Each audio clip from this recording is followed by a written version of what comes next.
40% qoidasi. Ya'ni agar siz aytaylik charchadim, bo'ldi, boshqa umuman ishlay olmayman deganingizda bor yo'g'i 40% gina energiyangiz ketgan bo'lar ekan. Yozayotgan paytimda yoki biron narsani montaj qilayotgan paytimda yoki biron narsaga ssenariy yozayotgan paytimda uje zerikib ketgan, o'tirgis kelmaydi, chiqib ketgis keladi bir joylardan. Nima deydi? Umuman uje mediga tegib ketadi-yu. Mana shu paytda bor yo'q 40% gina energiyangizni, kuchingizni ishlatgan bo'lar ekansiz. Yana 60% davom etsa bo'ladi agar xohlasangiz.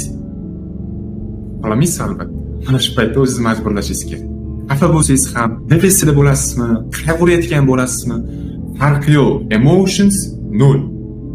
Emotsiyalarni 0 qilib, siz ish tugatasiz, keyin xohlaganingiz qilib. Tugatmagunizcha mana shu ishdan turmaysiz.